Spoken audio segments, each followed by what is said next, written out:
Kane, what about Port Adelaide? They're in a fascinating position now at 0-3, and the pressure that you've been talking about on local radio for some time around Ken Hinkley. I just want to take you to these comments from former Magpie coach Nathan Buckley. There's something not quite right at Port, and it is always really easy from the outside in to go to the top. But it just looked like a team that weren't really clear on what they were trying to achieve. We do have his back. Like, he's shown that the game plan that he has and we're running through him stacks up. So I'm not sure why there'd be so much heat on him. If there's heat on him, it should be on the rest of the panel as well and the rest of the club, shouldn't it? It was such an impossible situation for him to come into. Such a classic comment by an assistant coach. No offence. I know, but what else? What else can he say? Can he say? It's round 3. Like, as I said yesterday on the Sunday Footy Show, any calls to sack a coach now is ridiculous. They've played in the last 2 prelims. Like, just take a breath. Calm down. I thought they were pretty good on Friday night for the majority of the game. But what has caught my attention is the statement that they released, 2 seasons ago or 18 months ago, chasing greatness. Any club that does this, they're all trying to copy Richmond with the famous Brendan Gale comments. It's ridiculous to set these targets, including 100,000 members. They want to be debt-free and they want to win 3 premierships in 5 years.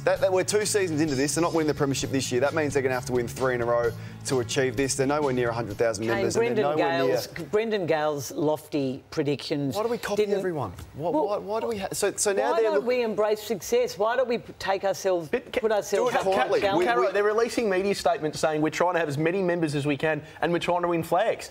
Everyone's trying to do that. Essendon did the same thing last year. We don't need to announce it to everyone that we're trying to be successful. And then when it goes wrong, we look at it and go, well, they're your own benchmark. So the only option you have failed their own benchmark. Is to move on from the coach. You've got to put yourself out there. If you don't put your head on the chopping block... They're already out there, What's the benefit? What's the benefit of releasing that? Telling your members and your stakeholders and your supporters that we plan to be a better... Wouldn't they expect that? Well, I think you're being a bit hard. Just in the game too, I don't think what we shouldn't lose is Travis Boak and this miss. Ken Hinkley, he's going to live and die by moments like this. So this game should have been over. 1:42, Boak kicks that goal. He misses it. Still, we go forward. 7 seconds to go. All Mays just need to go for the ball there, and they win the game. And for me, though, what happens is with losses like that, you go in, you've lost to your crosstown rivals who will be a bottom 3 side. And they might start thinking, gee, Collingwood are going well with McRae. Aren't Hawthorn going well with Mitchell? A fresh young voice maybe is what we need at Port Adelaide. So it's amazing what a fine line. They should have won that game.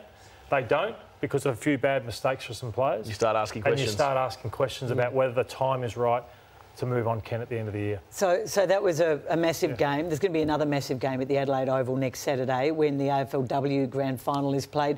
I want to talk about it because really the 2 biggest names in the game are pitched against each other. In Aaron Phillips, multiple award winner, already won 2 flags, and Daisy Pearce, who has never played in an AFLW Grand Final.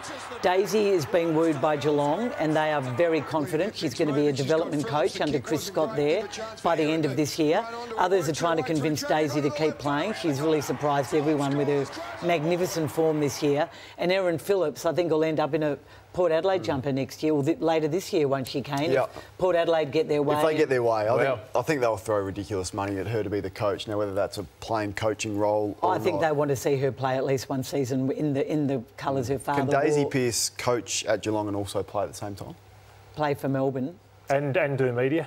Oh, well, I don't think Geelong have any issue. We asked Chris Scott at this desk a few weeks ago. He's very happy for her to keep doing her media work.